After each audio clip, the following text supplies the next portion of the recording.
Olá, ouvintes. Bem-vindo a mais uma edição do Abes Papos. Eu sou Adson Rodrigues e junto com meu amigo Luciano Juan, hoje iremos falar um pouco sobre o mundo dos concursos públicos e trouxemos como convidado o Dr. Douglas Julião, que é psicólogo clínico há 6 anos, com uma vasta experiência em neurociência e sono. É um prazer, tá? Em nome da UNEAL, a gente está participando de um projeto de extensão do curso de Direito, onde nós estamos trabalhando com essa parte, com partes específicas. Então, hoje é especialmente para concursos públicos, e a gente sabe que concurso gera muita ansiedade para o concurseiro. É muita preparação e tudo mais. Então, agora há pouco nós falamos com a Yasmin, e agora estamos falando com o senhor, que é uma honra, novamente falando. Obrigado por aceitar o convite, tá? E primeiramente eu queria que o senhor se apresentasse, por favor. Então, eu sou Douglas, agradeço o convite também, parabéns pela proposta, muito interessante.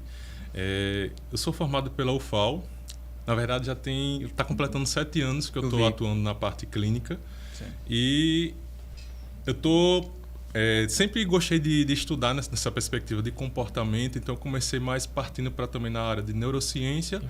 E atualmente estou até fazendo uma pós-graduação em práticas baseadas em evidências, que são práticas diretamente relacionadas a ciências, porque a gente sempre tem aquelas coisas também que tem uma divisão do que é ciência, o que não é ciência, então parto muito por esse caminho. E nesse período eu sempre trabalho muito a questão do comportamento e também trabalho também com pessoas a questão de performance, rotina de estudos e ansiedade no modo geral também. Douglas, por que psicologia? É uma pergunta interessante. Na verdade, quando eu escolhi, lá no Jurássico, ainda era o PSS, tinha o Enem, mas o Enem não tinha tanta força como tem hoje. Então foi assim, o que seria a psicologia? Então vi um pouco de um modo superficial, assim, que estudava sobre o comportamento, sobre o pensamento, a mente humana, assim, me identifiquei. Aí fui, mas assim, sem conhecer realmente de forma aprofundada. À medida que eu fui estudando, que eu fui me aprofundando, fui me identificando ainda mais. Então é uma escolha que, assim, foi meio que na incerteza, mas não me arrependo de jeito nenhum. Foi uma coisa que realmente fui me identificando e até hoje ainda continuo. Então falar em comportamento é com você. Bom, como o Juan disse, a gente está aqui falando hoje sobre concurso público, né? E eu queria que você explanasse um pouquinho sobre as frustrações que os estudantes passam no meio da preparação de sua trajetória profissional. Então, tem vários aspectos aí que acabam influenciando. A primeira é que, assim, falando de forma evolutiva, nosso cérebro ele tem uma dificuldade de gratificação a longo prazo. Então, concurso público não é aquela coisa, começar uma rotina de estudo agora, em 1 mês ou 2 já vou ter um resultado. Sim. E muitas vezes é incerto. Porque você começa uma preparação de agora, com a probabilidade de um edital daqui a alguns meses, mas o edital demora. Às vezes você faz o processo, aí tem mais aquela demora, resultado, tudo. Então, isso acaba gerando muita ansiedade. E, consequentemente, a motivação muitas vezes vai diminuindo porque a coisa cada dia parece mais distante. Então, você não vai tendo aquele resultado assim, vou me esforçar agora, já vou começar a ter recompensas, um resultado, um retorno. Então, aquela coisa a longo prazo. Então, isso acaba gerando principalmente muita ansiedade. Sim. Existem hábitos que a pessoa possa fazer para diminuir... Porque o que é que acontece? No concurso, a pessoa passa muito tempo se preparando para uma prova. E aí, consequentemente, ela acaba colocando muita pressão naquele dia da prova. Quando sai o edital... e chega no dia, por mais que ela tenha estudado anos, a ansiedade acaba sabotando ela naquele dia.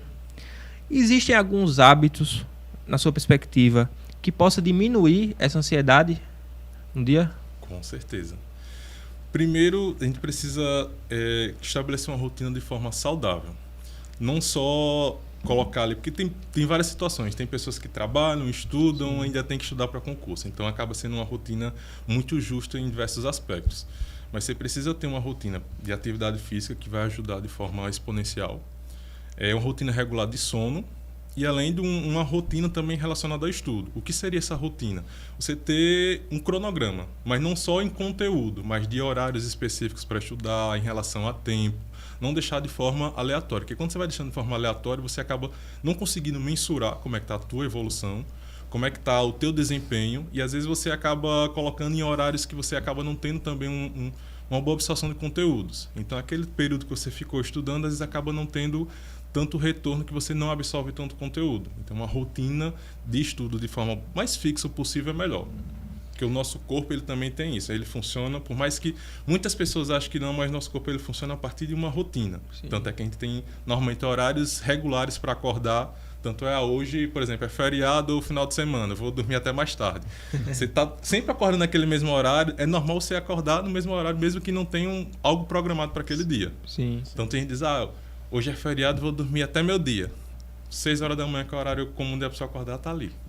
Douglas, eu queria que você falasse um pouquinho sobre essa questão do sono.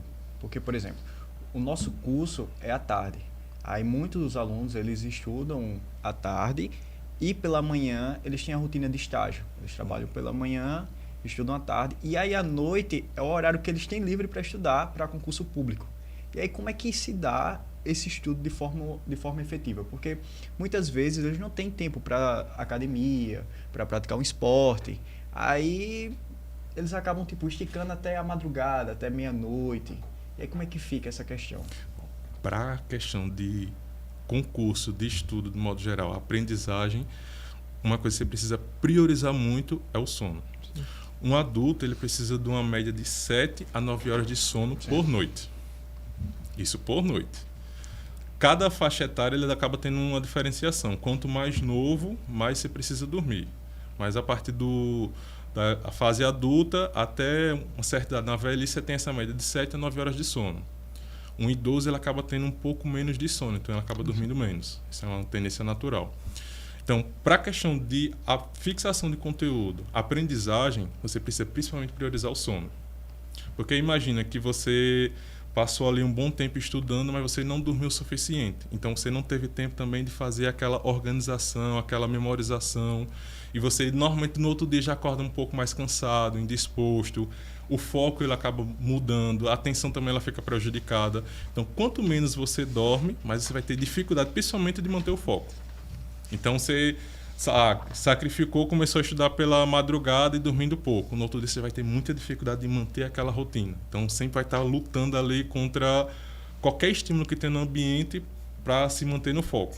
E quanto menos você vai fazendo isso, mais você vai fazendo isso, às vezes vai tendo aquela desmotivação, porque você não está conseguindo ter um rendimento. Sim. Aí, às vezes a questão não está no teu método de estudo, está relacionada ao sono. Agora, bateu até um questionamento aqui na minha cabeça. Então, o ideal poderia ser a gente dormir mais cedo, acordar mais cedo para estudar. Tipo, acorda umas 4 da manhã para pegar no livro, dorme umas 8, 9 horas da noite. Vai depender muito de cada pessoa. Que tem pessoa que ela consegue ter um rendimento melhor pela manhã. Outras pessoas já na parte da noite. Sim. Então tem muito essa questão da individualidade. Mas uma coisa a gente precisa ter clareza. Não existe pessoa noturna. Aquela, eu rendo melhor pela madrugada. Sim. Na verdade, pode ser que ela tenha essa percepção porque na madrugada tem menos estímulos, é mais silencioso, não tem pessoas mandando mensagem ali nas redes sociais ou no telefone, então ela consegue produzir de forma mais eficaz.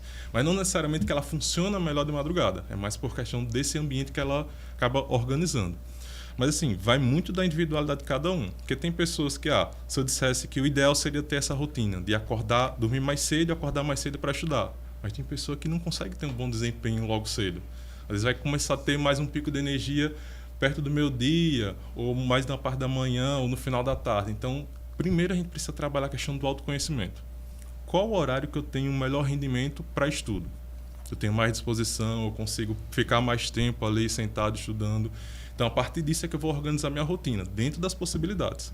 Eu só tenho o horário da madrugada para estudar, é o meu único horário. Então, você vai se organizar dessa forma. Sim. Mas aí você precisa principalmente observar como é o teu funcionamento. Perfeito. Eu tenho um amigo, é realmente um amigo, não sou eu não. Tem esse... Um amigo quer saber. Que ele estudava antigamente, ele já passou no concurso para carreiras militares. Ele queria ser, na época, oficial do Exército. E ele era aquela pessoa que dizia assim, não, eu só vou estudar o dia inteiro e não vou para academia, não vou praticar um esporte, porque se eu fizer isso, eu vou estar desviando meu foco dos estudos. Você acha que é possível realmente que os esportes, ou uma musculação, ou uma corrida, possa realmente atrapalhar os estudos? Ou que depende da rotina? A prática de atividade física ela é essencial. Sim. Não só para a questão do estudo, mas para uma boa qualidade de vida, hábitos mais saudáveis, a atividade física ela é essencial. Tanto por ela ser um regulador emocional, e tanto pela produção que ela tem de neurotransmissores. Então, ela acaba proporcionando às vezes, mais sensação de bem-estar, mais alegria, mais motivação. Ela tem uma ligação direta com o sono. Então, você tendo uma rotina regular de exercício físico, o teu sono vai ter uma melhor qualidade. Agora, tudo em excesso acaba sendo prejudicial. Da mesma forma que, por exemplo, se você treinar demais, sem descanso, você vai ter um overtraining, você vai ter um excesso de treino, não vai ter um bom rendimento. O estudo ele acaba sendo da mesma forma. Não é que você vai diminuir a tua rotina de estudo, mas você olha tanto pela quantidade de horas que você está ali estudando. Hoje eu vou ficar 12 horas estudando. Você pode até ficar, mas e como é que está a tua absorção de conteúdo? Porque chega uma hora que da mesma forma que eu estou treinando demais, o músculo cansa e ele não tem mais um rendimento, sim, o cérebro também. É como se enchesse ali de informação e aí depois ele vai selecionar aquilo, filtrar tudo, mas ele não consegue absorver tanta coisa. Então, aí você chega à exaustão do estudo, aí no outro dia precisa estar naquela rotina novamente, então você ficou 12 horas, mas digamos que você absorveu só as primeiras 6 horas de estudo. Sim. O restante você ou vai precisar estar revendo, ou vai precisar de alguma outra forma estar tendo acesso àquele conteúdo. Então, o excesso ele acaba não sendo interessante, principalmente para quem está começando. Pode ser que ao longo do tempo, eu comecei, fui fazendo uma progressão, hoje eu consigo ficar essa quantidade de horas e para mim funciona de boa. Mas aí não é da noite para o dia eu estou começando e eu vou ficar o dia todo estudando. Você tem que fazer uma progressão de forma... vai se observando e vai vendo como é que você vai tendo esse rendimento. Eu acompanho alguns conteúdos que você posta no Instagram, né? E aí eu vi que tem alguns posts falando sobre sono. Como agora a gente já falou bastante sobre a qualidade do sono, como é importante para os estudos. Tem muito estudante que toma muito café. Eu sou um deles. Eu tenho que confessar que o café me pega um pouco. Só que, às vezes, o efeito do café ele acaba indo também para a parte noturna. Uhum. Por mais que você tome um pouco antes, né? Ele tem esse efeito. E eu já ouvi falar que existe uma suplementação que é melatonina, né? Que em suplementos vem numa quantia bem baixa e tal. Você recomenda tomar melatonina nessa situação? Na verdade, por mais que a melatonina, ela na embalagem ela esteja uma quantidade muito baixa, para o nosso organismo é muito alta. Sim, interessante. Então, tem um consumo muito... Agora está esse boom de consumo de melatonina, mas o que a melatonina faz, na verdade, ela não vai te induzir ao sono. A melatonina é algo que é produzido naturalmente pelo nosso corpo a partir do entardecer. Tanto é que quando você fica muito tempo exposto a uma iluminação, mesmo que artificial, o corpo ele tem essa dificuldade de produzir essa melatonina porque ele precisa de um ambiente mais escuro ou de uma luz mais amarelada para ele ter aquela sensação de que está escurecendo pelo entardecer. Mas aí, voltando para a questão do café ou da cafeína de modo geral, por que ela acaba afetando o sono? A cafeína, por mais que ela seja algo natural para a gente estar consumindo, ela é uma droga, porque ela altera o nosso sistema nervoso. E como é a atuação dela? Ela tem um efeito no nosso corpo na média de 5, pode ser até 9 horas. Então, eu bebi o café meio-dia, até 5 horas da tarde, ou 6, 7, ainda posso estar sob o efeito da cafeína. Sim. Mas aí, muita gente acha, eu vou tomar cafeína que ela vai me dar disposição. Não necessariamente. Ela tem, na composição dela, ela se liga aos mesmos receptores da adenosina no cérebro. Então, a adenosina ela vai passando no nosso cérebro dizendo que está acumulando cansaço.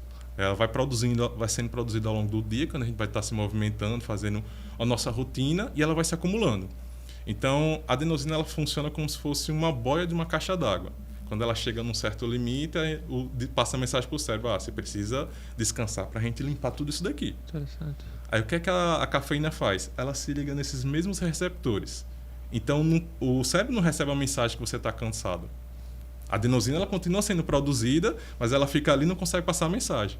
Que a cafeína está bloqueando isso. Entendi. Então, você fica ali naquela rotina, não vai ter naquela percepção tanto de cansaço. Mas aí, quando passa o efeito da cafeína, aí vem aquela enxurrada de adenosina. Aí, por isso que dá aquela... Quando eu tomava não, né? Quando eu tomo, não posso omitir essa informação, mas eu tomava bastante à noite. E eu tomava café mesmo, e tomava também a cápsula de cafeína, que já, né? De 200 miligramas. E aí, eu lembro que eu dormia e eu acordava e não sentia que eu tinha descansado, né? Aí foi quando eu vi falar que realmente a cafeína tem esse efeito, e quando você toma muito tarde. Para algumas pessoas a cafeína ela vai dificultar o início do sono. Sim. Mas tem muita gente que diz, eu tomo cafeína, não me altera em nada, eu tomando e indo dormir. Pode acontecer realmente. Só que a qualidade do teu sono ela vai ser prejudicada. Então você vai ser uma pessoa que vai acordar com muita facilidade, qualquer barulho no ambiente você está despertando, às vezes tem dificuldade de retomar o sono. Lógico, acordar durante a noite é normal. Tanto é que a gente acorda, vai ao banheiro, volta e dorme de forma rápida. Mas aí quando a gente está sob o efeito da cafeína, a gente demora um pouco mais. Aí é onde começa a ter as ansiedades, porque você não está conseguindo dormir, começa a pensar demais e acaba tendo uma sensação de ansiedade. Mas à noite aí tem essa dificuldade. Você toma à noite, ela tem esse efeito entre 5 a 9 horas ali de duração no teu corpo até realmente o corpo eliminar. Então chega o teu horário de dormir, você vai dormir e já está sob o efeito da cafeína. Aí para a rotina de estudante, o que é que acontece? Se o cérebro não está conseguindo fazer essa limpeza adequada, eliminando a adenosina para começar no outro dia de forma ali limpa, então no outro dia você já começa com a adenosina acumulada. Então, ou seja, você já acorda um pouco mais cansado, você já acorda não com tanta motivação, porque aí você já está com um resto do dia anterior. Faz sentido. Então, digamos que durante o sono é onde a equipe de limpeza vai fazer toda a limpeza ali do cérebro para você começar o dia 100%.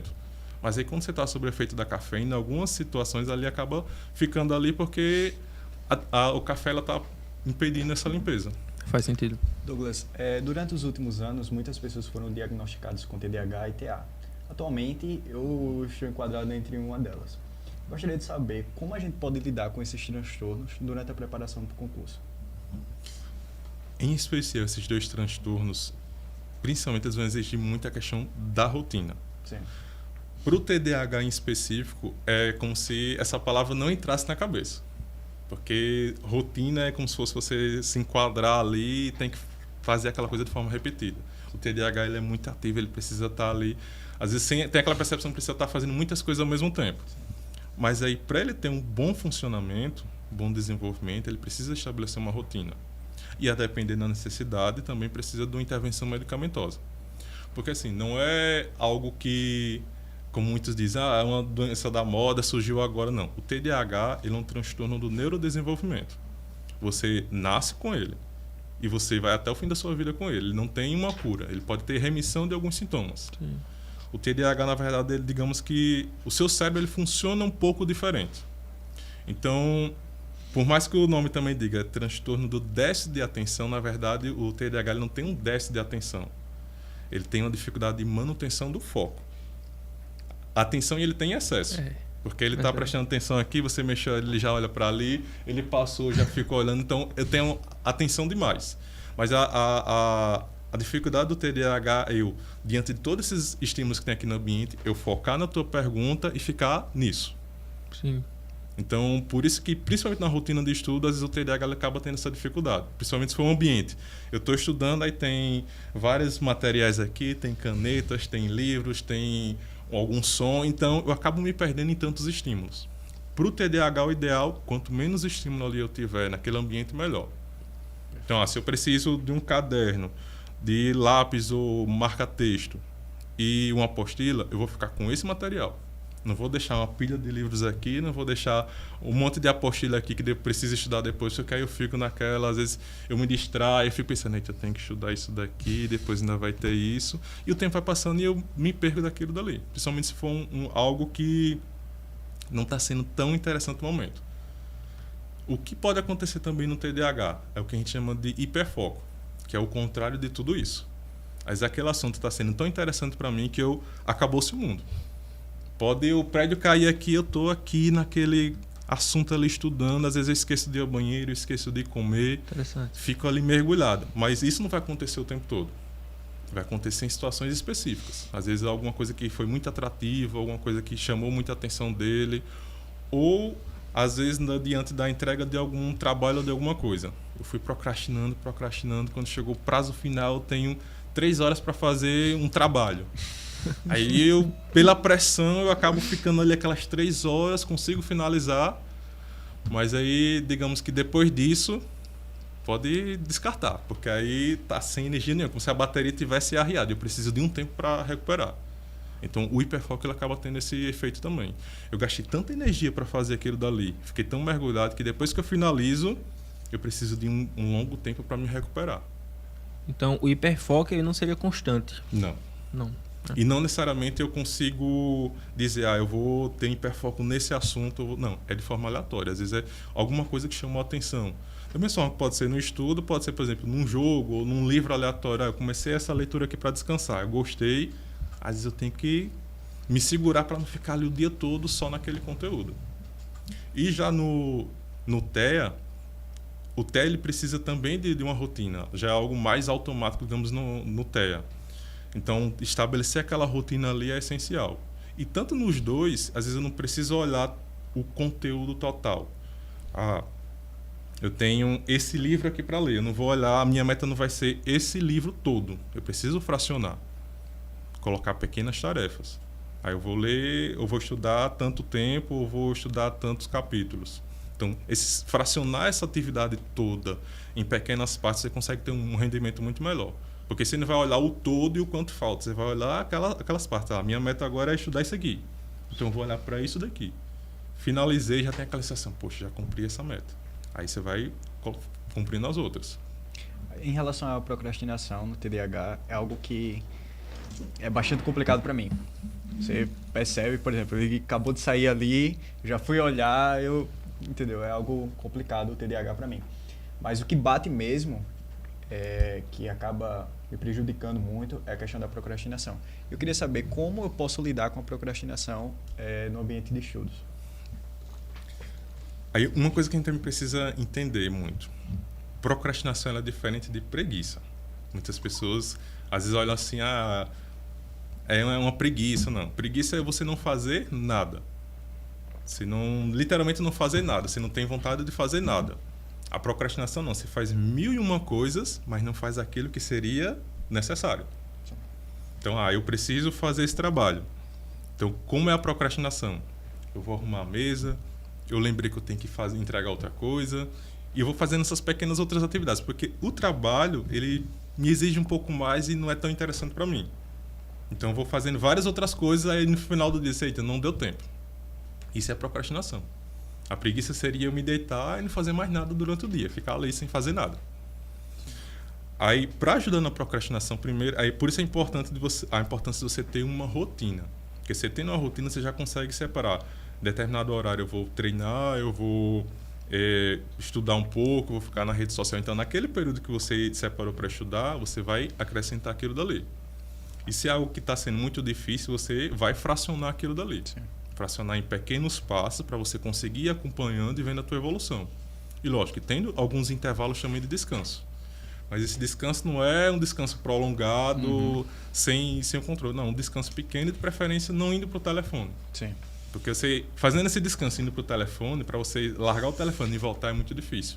O pessoal hoje chama de higiene do sono, né? Também. Douglas, eu queria falar também sobre a questão que muitos concurseiros passam, eu geralmente eu passo bastante em relação a isso. Alguns lapsos que a gente sente, tipo, eu estou estudando hoje, saiu um edital, aí eu comecei a focar, não passei na prova, fiquei triste, fiquei abalado, ou fiquei ansioso porque a prova é daqui 2, 3 meses, não vai dar tempo para eu estudar. Eu queria que você explicasse um pouquinho sobre esses lapsos e algumas dicas que a gente pode colocar em nossas vidas quando a gente tiver essa crise de ansiedade, esse lapso depressivo. Porque para quem estuda para concurso, aquele edital, todas as suas expectativas estão colocadas ali, né? Então, você vê todo o seu esforço, toda a tua dedicação, então isso acaba, quando você não tem o resultado, acaba tendo um sofrimento. É doloroso. Isso é natural. Quando aquela expectativa ela não é suprida, ela traz uma percepção dolorosa, e a gente, às vezes chega até numa situação que a gente chama de desamparo aprendido, que é como se estivesse realmente num quadro depressivo. Sim. água aqui, porque a garganta começa a arder. Aí, mas o que seria esse desamparo aprendido? É semelhante a um quadro depressivo. Você, como se assim, você está naquela motivação, está naquela energia, aquilo ali, você não consegue o resultado, é como se você ficasse naquela bad, naquela tristeza, e às vezes você diz, não vou estudar mais, isso aqui não dá certo, eu me esforcei tanto e não tive resultado. Então isso acaba sendo comum. Só que aí você também tem que ter, às vezes, esse momento quando está nessa situação e sempre lembrar dos teus objetivos, das tuas metas e voltar à rotina. Porque lembra como eu falei, estudar para concurso, você não vai ter aquela certeza que naquele edital eu vou ter aquele resultado e vou passar. Você vai se esforçar, mas aí tem coisas também que são além do que você está planejando ali. Então você precisa ter essa clareza também. Outras coisas também que podem ajudar a reduzir a ansiedade. A gente precisa fazer simulados. Mas esse simulado não é só em relação à prova. Por quê? Digamos que você sempre estudou aqui. Minha vida todinha foi estudando aqui. A prova que eu vou fazer o concurso, ele não vai ser aqui. Vai ser num ambiente novo, com pessoas, com outros estímulos. Então, do nada, você está acostumado a essa rotina, você conhece todos os sons que tem ali no ambiente, na região. Você escuta barulho de carro, você está acostumado com isso. Você vai num ambiente com várias outras pessoas, começa a abrir saco de não sei o quê, começa a ter outros barulhos. Então, você acaba se perdendo naquilo dali. Então, você precisa também simular esses ambientes. Então, se você vai fazer um simulado de uma prova, você tem que tentar ao máximo simular o ambiente de uma prova. A prova ela tem 5 horas de duração. Eu não posso pegar no telefone, as minhas saídas ao banheiro têm que ser mais organizadas, meus intervalos ali também são controlados, então eu preciso de tempos em tempos estar simulando isso, para eu ir me acostumando com essa rotina. Que aí outra grande dificuldade é justamente essa questão da ansiedade. Eu me preparei, eu tenho conhecimento daquilo, mas chegou na prova e eu não consegui desenvolver. Aí quando você vai corrigir, poxa, eu sabia disso, como é que eu marquei errado?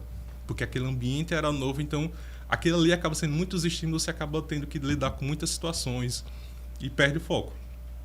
Então, além de fazer simulados da prova, tem que simular também o ambiente da prova. Porque não adianta fazer um simulado e qualquer situação eu estou saindo, estou indo pegar o telefone, estou mexendo em uma coisa, mas na prova eu não vou conseguir fazer isso. Então, se eu não tiver esse costume, eu vou sofrer.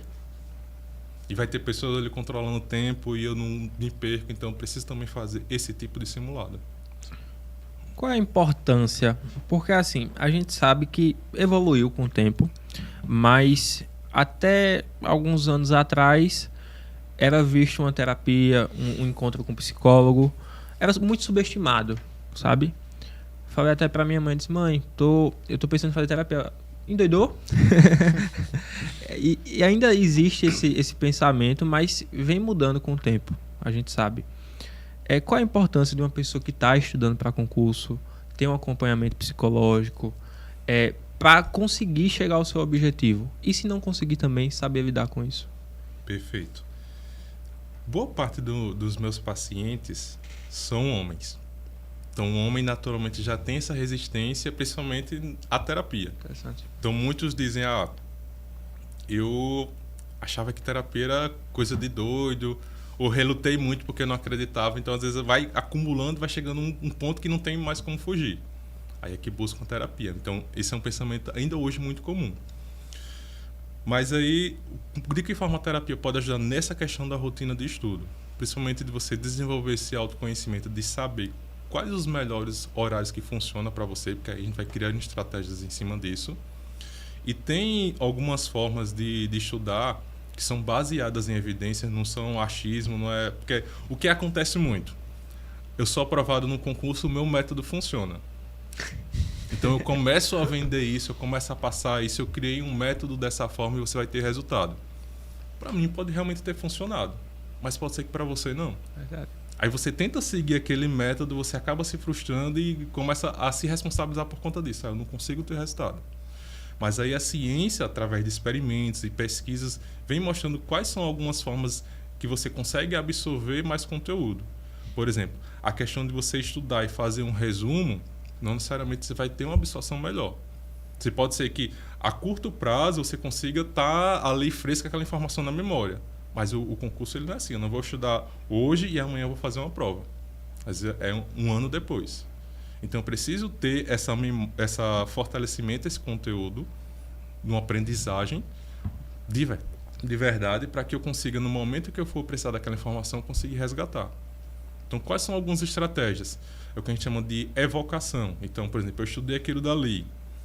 A minha forma de revisar é o que é que eu lembro daquele conteúdo. Então, eu posso fazer um resumo a partir do que eu lembro. Não tá olhando ali e transcrevendo, porque aí é uma memória mais de trabalho mais rápida, eu não consigo fortalecer aquela memória. Mas aí se eu faço primeiro tudo que eu lembro sobre aquilo dali e depois, aí depois é que eu vou conferir se tá aquelas informações, o que é que faltou, aí eu vou fortalecendo isso. E o interessante não é fazer de imediato. Eu estudei hoje, amanhã ou depois eu já começo a fazer essa evocação. Da mesma forma que outra estratégia muito boa também de você aprender de forma mais eficaz. É como se você preparasse uma aula. Melhor forma. Você estudou sobre aquilo dali, ou você está em grupos conversando sobre aquele assunto, ou você cria como se fosse uma situação imaginária e você vai dando aula falando sobre aquele conteúdo. Porque aí você está tanto absorvendo aquela informação, como está moldando ela um pouco a passar para outra pessoa de forma que ela consiga entender. Verdade. Então isso fortalece ainda mais aquela aprendizagem. Tanto que a gente vê que quando a gente vai apresentar algum trabalho, a gente decora aquilo e tal, e passa meses, aquela fala da gente ainda está na nossa mente, né? É muito interessante. E você falou que a maioria dos seus pacientes, clientes, são homens, né? Então eu acredito que por ter esse pensamento, normalmente entre os homens, as pessoas já chegam no ápice do transtorno mental, né? Não tentam ir a um encontro com um psicólogo para prevenir, né? Ou simplesmente manter a situação que se encontra. Para os concursos, a gente está falando principalmente para os estudantes da UNEAL, né? Que é um projeto da UNEAL. Para os estudantes da UNEAL, o que você teria para falar, para indicar que estão nesse trajeto de concurso? Olha, se você está começando agora ou você tem um certo tempo, a primeira coisa que eu te indicaria tem um livro chamado Como Aprendemos. Como Aprendemos. Ele até tem uma edição do ano passado, a última edição. Ele é excelente justamente para isso. Ele vai trazer estratégias como realmente você consegue trabalhar a questão da aprendizagem de uma forma mais eficaz. Então, para todo estudante, concurseiro ou não, uma coisa que eu indicaria muito seria a leitura desse livro. Que a partir daí você já vai criar as suas estratégias de estudo. E de uma forma mais eficaz. Porque muitas vezes você passa 6 meses ou 1 ano aprendendo a como estudar. Porque você vai vendo um método ali, vai vendo outro método, você vai testando aquilo que se adequa melhor para você. Então, a leitura desse livro poderia ajudar muito nesse aspecto. Porque você vai desenvolvendo a tua rotina, a tua estratégia com base naquilo que funciona melhor para você. E com base em evidências também. Sim, porque aí você já descarta muitas outras possibilidades. Outra, entender que estudar para concurso é uma coisa que vai ter reforçador a longo prazo. Então você precisa sempre ter clareza dos teus objetivos e entender o porquê você está fazendo isso. Eu quero tal concurso, eu quero tal meta. Então eu sempre preciso ter clareza disso para que eu possa estar me motivando a continuar estudando. Porque imagina, é muito difícil passar 1 ano inteiro estudando e não tá vendo aquele resultado, aquele esforço não está sendo recompensado. Sim. Então, às vezes, muitas vezes você começa num ritmo bem forte e vai diminuindo, porque aquele reforçador está muito distante. Tem previsão de sair um edital agora em dezembro. Aí você estuda. Era previsão, não saiu. Agora é para massa. Aí você já fica... Tem uns que dizem, vou ter mais tempo para estudar, mas tem outros que poxa, já vim estudando há tanto tempo. É verdade. Aí outra situação que acontece, saiu o edital, fiz a prova, não tive um bom resultado. Aí já entra naquele processo de frustração. Aí, eu vou passar um tempo aqui sem estudar. Você passa 2 ou 3 meses sem estudar para depois recomeçar. Isso acaba não sendo interessante. Porque por mais que seja um intervalo curto, você acaba desacostumando a tua rotina. Então meio que você vai ter que ter um recomeço. Ter o ritmo de estudo novamente. aprender a desenvolver aquelas estratégias. Então, se você puder, mesmo que minimamente ali, manter aquela rotina, é mais interessante. E se puder conciliar atividade física e uma rotina regular de sono, perfeito. Porque, como eu falei, o exercício físico ele é um regulador emocional natural. Então, isso já vai te ajudar a desestressar mais, a ter uma melhor qualidade de sono, a ter um pouco mais de motivação, a conseguir manter ali o foco. Qualquer exercício físico ou correr, academia, arte Qualquer marcial? exercício físico, desde que você tenha uma regularidade. Entendi. Você comentou algo que eu achei bem interessante, que a Yasmin também comentou algo na mesma ideia, e que foi, a gente estava falando sobre gestão de tempo. Existem pessoas que dizem que é interessante você estudar até você cansar. Você não tem pausas, você estuda até cansar, que aí você pega um período do estudo que você está em slow, você no flow, sabe? Existe muito esse discurso hoje. E ela falou que ela acha interessante ter pausas entre os estudos, que aí você descansa e vai administrando aquele tempo. E você comentou que seria interessante, peguei um material de estudo vamos pegar 100 páginas e vou dividir em 30 ali, 25 aqui, e dividir o material. Eu achei isso muito interessante, porque bate com o que ela falou sobre a gestão do tempo. Você acha que, assim, seria interessante juntar essa gestão de tempo junto com a gestão também na divisão do material? Com certeza. Tanto é que, por exemplo, em situação de TDAH, uma das estratégias que pregam muito é o método Pomodoro. Para o TDAH já não é tão interessante. Porque, às vezes, ele separa aquele tempo, quando ele vem realmente começar a pegar o ritmo daquilo ali, já está na hora de fazer uma pausa. Então, ele precisa observar muito essa questão. Se está sendo dessa forma, não é interessante. Sim. Porque o TDAH ele demora um pouco mais a engrenar ali, a pegar o ritmo. E se eu for fazer essas divisões de forma automática, quando eu peguei o ritmo, eu tenho que fazer uma pausa. Eu já vou demorar mais a retomar. Mas essa gestão de tempo ela é fundamental. Essa questão de você não ter esse tempo seria tipo assim. Digamos que eu vou sair para correr. Eu tenho uma meta de 2 quilômetros. Então eu consigo mensurar, fazer aquela meta ali, chegar naquele ponto, parar e digo, bati minha meta por hoje. Eu estudar até cansar seria, vou sair correndo aí sem um tempo específico. Então eu vou chegando no exaustão, não vou conseguindo mensurar e vou continuando e aquilo não vai ser interessante. Porque se eu poderia fazer 5, às vezes eu faço 10, mas aí quais os prejuízos que eu vou ter de ter feito esse esforço ao máximo? Então, às vezes, eu posso ficar ali 12 horas, uma situação hipotética, 12 horas estudando, mas e será que aquelas últimas horas eu absorvi alguma coisa ou só cumpri o horário? Interessante. Eu mesmo, pessoalmente, a gente coloca algumas metas de estudo, né? Como desafio. Aí teve uma época que a gente botou assim, ou foi 8 horas, ou foi 6. 6 horas líquidas. 6 horas líquidas, né? Aí eu pensei, 6 horas, 2 horas por turno, num sábado, fica tranquilo. E eu não consegui fazer pela manhã. Aí foi da tarde até a noite, às 6 horas direta. Aí eu consegui, fiquei feliz. Isso foi no domingo. Aí, segunda eu tava cansado, não consegui estudar. Terça não consegui. Quarta não consegui. Quando eu vi que tava na quinta, eu disse, eu vou recomeçar na segunda. Ou seja, rendi um dia, né? E acabei perdendo praticamente a semana inteira de estudo. Existe um colega que ele prega muito essa gestão de tempo e a qualidade. Só que existem pessoas também que dizem, quantidade é igual a qualidade. Quanto mais você estuda, melhor vai ser seu desempenho. Existem pessoas que dizem, não, a gente vai focar na qualidade em contrapartida com a quantidade. Qual é a sua opinião em relação a isso? Quantidade versus qualidade. Qualidade, principalmente nessa situação. Qualidade. Porque aí, digamos que eu estudei 12 horas, 6 horas, como você falou aí.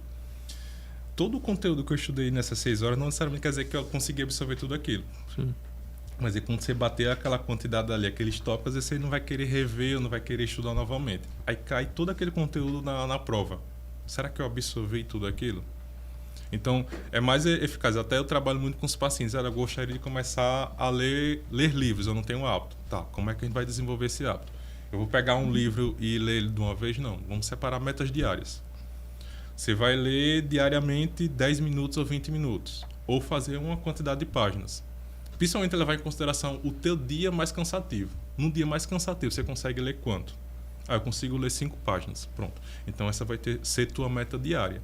Porque, normalmente, a gente elabora metas no dia que a gente está muito empolgado, no dia que a gente tem tempo. No dia que eu estou empolgado, eu consigo ler um capítulo. O capítulo tem 30 páginas. Sim. Mas e no dia que eu estou cansado, que eu estou ali com um período curto de tempo? Eu vou conseguir cumprir aquilo ali? Não vou. Então, eu não cumprindo aí já atrapalha no outro dia, porque eu já não li, ou já é quinta-feira, eu vou deixar para recomeçar na segunda. Então, é melhor fazer aquela quantidade ali mínima diariamente e ter uma constância, que aí eu consigo chegar muito mais longe. Então, eu separando um tempo específico de leitura, ou de páginas, ou de tópicos, às vezes, e mantendo aquela constância, eu consigo ter muito mais resultado do que hoje eu vou ler o livro inteiro, estudar esse conteúdo todo, amanhã eu estou cansado, depois eu não estou com muita energia. Então, essas situações acabam, quando você vai fazer as contas, eu não consigo ter muito resultado, não consigo ter um aproveitamento bom. Eu naquele dia consegui estudar aquelas 6 horas, mas e quanto tempo eu fiquei sem estudar? Então, às vezes é melhor eu distribuir aquelas 6 horas ao longo dos dias. 2 horas hoje, 2 horas amanhã, eu vou mantendo aquela constância. Então, eu consigo absorver mais conteúdo, eu consigo pegar mais conteúdo para mim, porque eu estou dividindo aquilo dali. Interessante, porque o Juan mencionou essa questão da nossa meta. Ano passado, eu estudava na cabine de estudo, porque eu não conseguia estudar em casa devido a algumas coisas que tinham na minha mesa que me atrapalhavam pelo fato de eu ter o TDAH. Então, o que acontece? Eu passei a estudar 6 horas líquidas uma semana. Passei a estudar uma semana, 6 horas líquidas. Com auxílio de Ritalina, né? Porque sem a Ritalina eu consegui. Só que... Mas com orientação do psiquiatra. Só vai... orientação do psiquiatra. Só que assim, infelizmente, quando eu estava estudando essas 6 horas líquidas, meu cérebro estava muito cansado e quando eu ia fazer questões, eu acabava não tendo o resultado que eu queria ter. E aí, esse ano, quando eu comecei a descansar mais e a estudar menos, tipo, estudar 3 horas, 2 horas líquidas, eu comecei a ver resultado. Tipo, não à toa que todas as provas de estágio que eu fiz esse ano, eu consegui a aprovação. Mas todas que eu fiz, que eu estudei, com esse tempo maior de descanso, eu consegui êxito. Agora, as que eu realmente queria forçar meu cérebro, não, vou estudar 6 horas, vou estudar 7, 8 horas, eu não consegui êxito. Então, eu não sei se é o caso, mas eu vejo que a importância do descanso para o estudo para o concurso é essencial. Com certeza. Aí você vê que você tem muito mais qualidades estudando pouco. Quer dizer, estudar pouco não no sentido assim, eu estudei pouco e não consegui dar conta de outros conteúdos, mas aquilo que você estudou, você realmente absorveu. Sim. Não adianta você estudar muito tempo e você não absorveu quase nada. Então você está jogando o teu tempo no lixo. Verdade. Esse estudo quantitativo excessivo ele pode gerar ansiedade também? Sim, principalmente quando você vai fazer, às vezes, responder questões ou alguma coisa e ver que não está conseguindo absorver, não está conseguindo ter um bom resultado. Então você começa, estou me dedicando tanto, estou estudando tanto e não estou conseguindo absorver o conteúdo. Então já começa a ter aquelas frustrações e gera ansiedade. Então a ansiedade também ela vai sendo cumulativa ao longo do tempo. Então teve uma situação que me gerou ansiedade, aí vai tendo aquela manutenção e toda a situação acaba tendo um comportamento de ansiedade. E ela se instala dessa forma. Uma vez que eu tive uma crise de ansiedade, alguma coisa do tipo, aquilo ali fica na memória. Então quando começa a ter alguns sinais, eu digo, vai vir aquilo tudo de novo, vou sentir de novo. Aí já começa a ficar naquela preocupação. Aumenta uma hipervigilância que eu começo a observar. Meu coração está acelerado, minha respiração já... Pronto, aí eu começo a ter outra crise de ansiedade. Mas por conta dessa hipervigilância, que eu comecei a olhar tudo do meu comportamento, sendo que muitas vezes aquelas sensações são normais do dia a dia. Sim. Mas como eu tive uma experiência negativa com ansiedade, eu já acho que tudo é ansiedade. É verdade. É verdade. Em relação, a gente já comentou por cima, mas eu queria falar especificamente sobre redes sociais. Eu já vi pessoas que eram muito ativas nas redes sociais e conseguiram aprovação em concurso. Mas eu já vi pessoas também que não conseguem administrar o estudo com o pouco tempo que tem por conta das redes sociais, que às vezes desvia o foco. É como administrar a rede social, o desempenho nos estudos. Aí vai muito da individualidade de cada um. Porque aí, por exemplo, eu posso ter tempo disponível só para estudar. Sim. Então, eu posso estar estudando, estar ali nas redes sociais e consigo gerenciar isso. Aí se eu estou na rotina que eu trabalho, que eu faço faculdade, eu estudo para concurso, eu estou na rede social, então eu divido muito meu tempo. E às vezes eu estou cansado. Quanto mais cansado você está, mais você tem dificuldade no teu controle inibitório. Então, digamos, você fica mais impulsivo. Então, se eu estou muito cansado, eu estou mais impulsivo, a chance de eu ficar mais tempo na rede social é maior. Por quê? Eu estou vendo alguma coisa ali na rede social, não é interessante? Eu passo. No estudo eu não posso fazer isso. Verdade. Eu estou estudando, tem aquele tópico ali que eu comecei, eu preciso finalizar ele. Ele está achado, mas eu preciso finalizar. Numa rede social, não. É desinteressante, em alguns segundos eu passo para outro e vou passando. É interessante, eu fico ali um pouquinho, não é, eu passo, e quando eu vou olhar, 1, 2 horas, rapidinho eu fiquei. Muito e a percepção muda. Agora, 1 hora de estudo, esse tempo não passa, eu vou olhar, só foi 30 minutos, ainda estou nesse assunto aqui. Então, tem muito essa questão. Por isso que às vezes eu acabo ficando muito mais tempo na rede social. Que ela me traz ali algo atrativo de forma instantânea. E não é atrativo, eu passo para outro e procuro outro. Quando eu vou trazer isso para a realidade do estudo, eu tenho muita dificuldade porque o estudo ele não é dessa forma. Não vai ser todo o conteúdo que vai ser atrativo. Não vai ser todo o conteúdo que vai ser ali fácil. Às vezes tem um nível de dificuldade maior, requer mais atenção, requer mais tempo. Aí tanto é que também às vezes você fazer um meta de páginas não é interessante, que vai ter um tema que você... aquelas páginas ali você passa rapidinho, vai ter outros que não.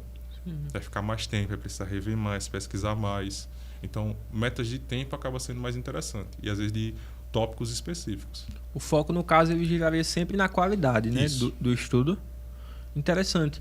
A gente sabe que tem colegas nossos que já procuram um direcionamento em relação a uma terapia, em relação ao direcionamento nos estudos.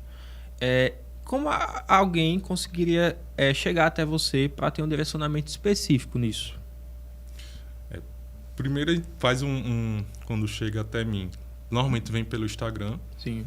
Que a gente faz essa avaliação inicial, a gente vai entender como é a base da pessoa atualmente, como é a rotina dela, como ela vem estudando isso, quais são as dificuldades, e a partir daí a gente vai criando algumas estratégias, mas sempre com base em evidência, nada de achismo. Eu acho que vai funcionar bem para você dessa forma. Não. Como eu sempre estou estudando, eu estou vendo o que é que a ciência diz sobre isso, a gente vai direcionar a partir de evidências científicas. Porque quem sou eu para estar dizendo, você vai fazer dessa forma e vai ter resultado? Tá, o que me garante que isso vai ter resultado? Tá. Tem pesquisas que já foram feitas com grupos de controle, grupos experimentais, que demonstrou que dessa forma você vai ter mais resultado. Aí eu tenho um direcionamento. Aí a pessoa começa implementando nisso e vai também. Sim, lógico. Eu não vou dizer, você vai fazer A mais B e vai ser dessa forma. Não, às vezes a gente precisa adaptar um pouquinho de acordo com a realidade daquela pessoa. Mas aí são adaptações de acordo com a rotina, não mudar completamente. Entendi. E qual seria o seu Instagram, para quem quer lhe acompanhar? Psicólogo Douglas Julião, tudo junto. Perfeito, perfeito. Eu vi que também que você está trabalhando ultimamente com alguns atendimentos online, né? Então teria sim essa capacidade de alguém conseguir um atendimento online contigo. Sim. Presencial aqui em Arapiraca e online também. Acaba tendo um funcionamento da mesma forma. Online através de videochamada, e eu atendo pessoas do Brasil inteiro, inclusive já atendi brasileiros fora do país. Porque economiza bastante tempo, né? Exato. Online, bastante tempo. E minha última pergunta é... A gente sabe, né? A gente já comentou que existem... A maioria das pessoas que estão assistindo são pessoas da UNEAL, né? Da Universidade Estadual de Alagoas. E existem algumas pessoas que sofrem de ansiedade em período perto da prova, né? Ou de um concurso específico. Se você pudesse colocar 3 hábitos essenciais para essas pessoas tentarem diminuir a ansiedade, quais seriam esses 3 hábitos? Uma que a gente precisa ir antes desse curto período de tempo. São hábitos que você precisa ir desenvolvendo ao longo do tempo. Tem até um livro chamado Outlive, que ele trabalha muito a questão de longevidade e qualidade de vida. E nesse livro ele trabalha muito a questão de exercícios físicos de forma regular, alimentação, sono e saúde emocional. Esse seria a base para você ter uma melhor qualidade de vida. Para os estudos da mesma forma. Você ter uma rotina regular que envolva exercício físico, uma boa alimentação, de forma regular também. Eu preciso ter horários específicos também para fazer minhas refeições, porque aí, consequentemente, eu vou conseguir me organizar e funcionar melhor. Ter uma rotina regular de sono e cuidar da minha saúde emocional. Então, esse seria a base. Outro ponto também importante. Se você está tendo uma estratégia de estudo, se mantenha nela. Já na reta final eu vi que tem uma estratégia melhor que fazendo dessa forma vai funcionar. Se estiver muito próximo daquela prova, daquele concurso, não faça isso. Porque a gente leva tempo para se adaptar a uma nova rotina. Então, eu comecei a criar essa estratégia no mês final, ainda precisa estar um tempo para me adaptar. Então, eu vou acabar me perdendo nisso. Então, eu descobri uma estratégia interessante, mas eu estou há algumas semanas já da prova, deixa para fazer na outra. Ou depois, ou em outra situação. Mas você vem seguindo o caminho, mantém aquele dali. É a melhor forma. Porque senão acaba gerando mais ansiedade e você acaba se perdendo além das outras situações que acabam acontecendo ali. Perfeito. Douglas, em nome da UNEAL, a gente te agradece por guardar um pouquinho do seu tempo pra gente, por apresentar seu conhecimento pra gente, tá? Como eu te falei quando eu te convidei, é uma honra da UNEAL ter você como convidado. Foi muito importante pra gente ter esse projeto sendo construído e que você faça parte desse projeto também, tá? Eu agradeço pela oportunidade. Obrigado também a vocês que estão assistindo e até a próxima.